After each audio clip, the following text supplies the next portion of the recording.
All right. I'm French. We French people have a terrible tendency. We tend to point out things that don't work so well. So this is what we're going to start with today, right? There's this problem that we're facing in the design system industry at large. It's been very well articulated by Amber Feinemann, who is a senior product designer at Netflix in the design system team. And she said that she would love to see more design system teams test and validate design decisions before integrating them. And that often these decisions are made without thoroughly understanding the business implications, which, can lead to mistakes. And these mistakes, of course, decrease the confidence that our consumers have in us. So I'd just like to ask you quickly, I know many of you do design systems here. I would like you to raise your hand if you justify your decisions with evidence. That's good. There's a solid 40 hands raised. This room is 3,000 plus people. All right. So we have this issue as well, where I used to work at Back Market. So for those who don't know us, we're a retail website. We sell refurbished electronics. And like most retailers, we have product teams who pay very close attention to our conversion rates, so how many people end up buying something when they go on a website. So it's very customary for our colleagues in feature teams to test their ideas. And with us being a design system team, well, of course, we don't test anything. We just trust ourselves. We're experts, right? So, yeah, I think this is something that we should address. And you know how it goes in design systems. We often have to advocate for something before doing it. We often have to justify why we need budget. So I'll first give you a few pointers as to why we might want to bring evidence-driven design. And I'll focus on A/B testing, because that's what we had in hand at Back Market, and I think it makes sense. Right. So the most important benefit of A/B testing for design systems is it makes us accountable. And we are representatives of our designers, our developers, our colleagues, and it's important for us to make ourselves accountable so that they can trust in what we're doing. What I like about A/B testing in this context is that we are not the people who define the metrics. The metrics for success, the things that mean the business is healthy, they're defined by our product leaders. And if we can prove that the decisions we make support the business needs, then our leaders will be happy with us, which is good. And of course, we want our contributors and our consumers to see that we hold ourselves accountable, because that means they will trust us. Another aspect that I would like to highlight is when you give your contributors the means to test their ideas and to see if they are worth bringing forward, then you can reduce a lot of the work that you have to do, debating with them, discussing the benefits of a proposal that they're making. And I think this can be good in very large design systems. When you have very wide adoption, you can end up suffering from the cost of rituals, especially contribution rituals. So this is something that can be helpful for you. It can give you back some free time. And of course, we know that design systems are about quality and consistency. Very often, when a team works on a feature, on a proposal, when they want to bring forward a change to a design system component, they are focused on one user flow. They are focused on one product, on one page on your website. And they are talking about bringing a change to a component that is used by many user flows, by many products, depending on your organization. And it's important that we test the outcome of a change in other contexts as well, right? And this can help you detect when a proposed change from one feature team is only good for their context, but not for the others. It can also help you understand when you might be interested in introducing variants in your components. So it's very useful if we can get tests done through the design system as well. And finally, last but not least, the reason why we at Back Market wanted to invest in A/B testing for our design system was that we wanted to have solid evidence that improving the accessibility of our product was good for us as a business. So this is why we engaged in this journey. And as we did, we realized that it's kind of difficult. So I'm going to walk you through an example of how we could implement an A/B test. We'll have a little example to go through, and then I'll kind of try in the next 15 minutes to give you a recipe to build your own A/B testing solution for design systems. Right, so product page, cool product. Backmarket's brand uses a black primary color. So we have an Add to Cart button on this product page, which is fully black, and it really stands out. Now, the issue with this is that when we navigate with a keyboard on a web browser, the focus outline by default is black as well. So it's kind of difficult to see. And we could probably make it better. And one of the things that we could want to test is what happens if instead of having a black button with a black focus outline, we made it blue with a little gradient, see if it stands out a bit more. Would that help people who navigate with a keyboard? So the way we would do this, typically, this is kind of like the naive implementation, and this is what we did originally. We would have a human visit our product page, and inside our web app, a lot of things would happen. So first, the app would decide to kind of give an identity to our user who's visiting. So, if they come back tomorrow on the website in the same browser, we want to make sure that we keep them in the same A/B test group. So we want to have an identity for them. And then we'll ask a feature management tool, like CloudBees, for instance, to assign our little user identity to either group A or group B. Right? For any test that we might be running, we need to decide in which group they'll be. And then we can start creating our product page. And as we create a product page, I want to bring your attention here to the fact that to run our test, we are going to modify the code of that page. We're going to change the code, and we're going to write, well, OK, let's see. So we're importing all our code. If you're in group A, then I'm going to give you this original button from the design system. And then if you're in group B, I'm going to give you some overcode. And very often, that overcode is written specifically in the context of a test, sometimes directly in the page, and then it's thrown away at the end. And the issue with that is that it turns out that we have thousands of buttons, of course, across probably 100 pages. So we don't want to modify 100 pages manually. That's just too much work. And I'm very lazy, so I don't want to do it. And even more critically, if we don't edit all those pages to make the test across the entire product, we might actually skew the result of the test. So here, let's imagine that changing this focus outline to make it more visible, let's imagine that it's good. Let's imagine that it works and it helps people add the product to the cart and then move on to the next page. Well, when they reach the next page, this keyboard navigation improvement that we've made is no longer available. So they might fail to place the order. And we might look at the test metrics and think that we have not increased conversion rate. So we might have a really, really good feature that is useful, and we might not notice it in our A/B tests if we don't do them through our product. So not great. Then, of course, another problem we have is our button is used inside our dialog in the design system and inside many other components. So we need to make sure that we modify these as well to make the experience coherent. So we're going to start with a very simple idea. We want to make sure that A/B testing a design system component does not involve any change in the code. Right? So something needs to happen. We import the button in our product page, and we want to receive the right code that we need to run for our consumer. And we don't know what's going to happen yet, but we're going to work for it. So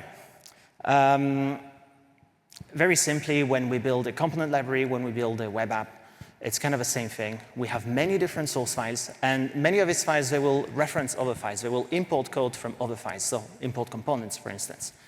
And we're going to take all of these files together and all the dependencies they import, and we're going to bundle them into a single file, which we will then give to the web browser. So our design system might be made of, I don't know, 30-something components, and they will all be in this single JS file that we give to our users. The first thing we're going to do is we're going to split it. So pretty much every front-end tooling available allows you to split your output. So we're going to make one file for every component that we have so that we can change one individual file later on. And I want to bring your attention here to the fact that our dialog uses our button, and the dialog.js file, which we're producing, will have a copy of a button that is not guaranteed to be the actual button that is in button.js. So we still need to do one more thing. We will use another feature called externals, where we would basically declare that we don't want these dependencies resolved immediately. We are going to produce an incomplete build on purpose on the library side. And we're going to tell the web app that it needs to figure it out on its own, and it needs to connect the dots.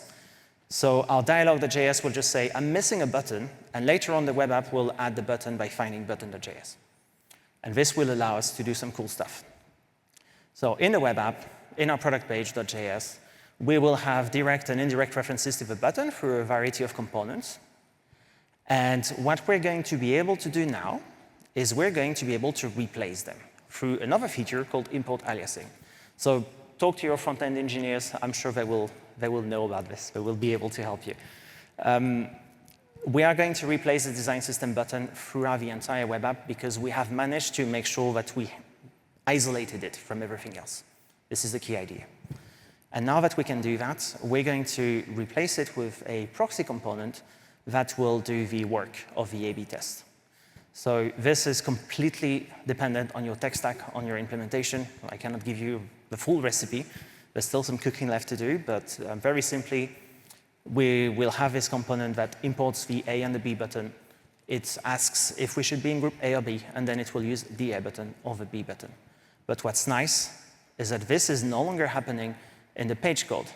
This is something that our web app tooling is figuring out, and it's either returning the normal design system button when there's no test that is going on, or if there is a test that is going on, it's going to return that proxy component I just showed you, which will figure everything out at the right moment. So at this stage, I can say we can A/B test a design system component. We still have a few things to talk about. We still need to discuss when is there a test, when do I need to bring a proxy and for which component, and how do I distribute the code that I want to use for my design system test.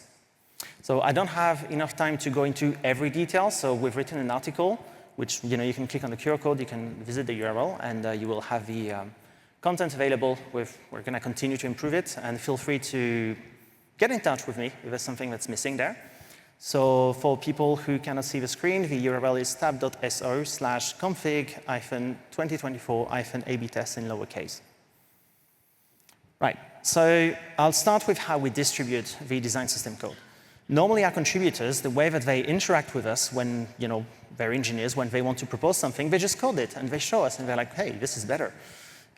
So they're used to just opening a pull request and then coming to talk to us. So we wanted to keep that process because it's convenient for them and it's powerful. So what we did is we wrote a lot of automations around our GitHub repo so that we could just add a label on a pull request, and that would automatically take the code in that pull request and build a package of a design system with it. And that package, we made sure that it's available to the web app later on. I'll show you in a moment. This is very useful for us because when a test is successful, when we know that it passes the metric that we're testing against, we can just merge the pull request and it's available. We don't need to write throwaway code, and we don't need to write code a second time, and we don't need to go through more processes. If it passes the test, we can merge it. That is very useful. So what we have left to discuss is how do we tell our front-end tooling that we want to test this specific button and not that one. So we wrote a little command line utility for our engineers, and it's fairly simple for them to use, and it's also, again, it's very similar to what they are used to doing. Because when they do an A/B test in the web app, they just go to a file and they write that, oh yeah, so I'm going to test this specific feature. I need this feature flag to be queried. I need you to go to CloudBees and ask for this feature flag specifically. So they write a file in JSON file, and they commit it. So we wanted to have something that is similar. So our engineers, if they want to create an A/B test, they just run that command. We will ask them which code they want to use. So the pull request that I've showed you just earlier, each of them is going to be available here. As long as the pull request is open, it's going to show up in the screen. And then we will have our users, our engineers, select the components that they want to test. So in that case, for this button focus outline test, we will select button. We'll select button rounded, which is our icon button. And we could select more if we wanted. And then we will ask which flag we should use, which has been defined on CloudBees. And what this does is it creates a JSON file, the same JSON file I was telling you about, that has all the information we need for the tooling to alias the component that we need to import and to replace them with proxies. And it's creating the two proxies for the two components we've selected. So at this stage, we've closed the loop. We know that we can properly isolate every design system component in the entire stack, that we can properly replace them with something, that we can tell which components are being tested, and that we can tell where to get the code that we want to test with. And we have not touched the application code. So what have we done with this? And why did we go through all this trouble? It took a couple of months to build. To be honest with you, it's not completely trivial. Well, we had originally a pretty terrible accessibility problem on our product. On the screen, we can see that there's a bunch of product cards, and on each of these product cards, there is a rating component that shows the rating that was given by previous customers. And originally, this rating component was pale yellow on white, and I've actually made it a much darker yellow than it was in production for the purpose of this talk, because you wouldn't see it. And we wanted to test what happens if we move it to black, right? And absolutely no surprise here, it improved our conversion rate. People actually could use the information to make purchases, so they felt more confident, so they did. So we moved on to a slightly more complicated case. Now this one, what I want to highlight here is that there was a bit of disagreement between different feature teams on how we should address it. So originally, our input font size was too small. It was 14 point. It should be at least 16 point. And what that caused is that on some web browsers on mobile, when you would start to input your information when you're ordering, your browser would zoom in directly on the input because it's so small that this is an accessibility feature that is built in. So that was not great. And we had feature teams who wanted to disable this zoom-in feature because it was ruining the navigation flow and it was making people abandon their purchases. And we wanted to just increase the font size because we don't want to give up on accessibility, and other teams actually requested accessibility compliance. So we put it to a test. We just increased the size, and we proved that it increases conversion rate, that actually it does not cause people to just abandon the purchase because the form is longer. So as soon as we had a test result, everybody agreed that it was great to do, and we could do it. But even more importantly, going back to the first slide of this talk, we make a lot of decisions without evidence because we're experts and we know better, and sometimes we make mistakes. So we had another kind of usability improvement we wanted to make to our rating. We wanted to have a more fine-grained, we wanted to have more granularity in the icons that we're showing. So instead of just having a half-star field whenever we're between 0 and 1, or between 4 and 5, we wanted to be a bit more accurate. And we thought that surely because it's more transparent, because it's more accurate, then people are going to feel that it gives them better information.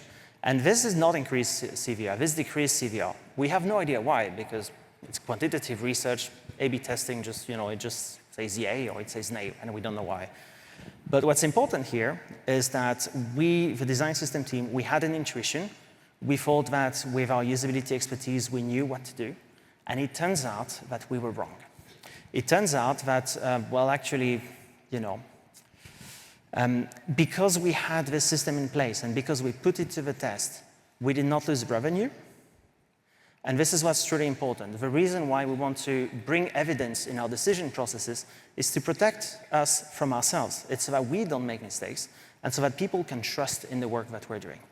So what I'm really hoping now is that people, design system practitioners like you, will start bringing in evidence. It can be A/B testing. It can be something else. It can be user research, if you have user researchers available. But there are clear benefits to it, and I really hope that you will adopt this approach. So we should be 2 here on the stage, and my colleague Delphine Millet, who is an outstanding engineer, could not make it here. She's back at home in France. So I would just like you to please give her a very warm round of applause so she can hear you on the live stream.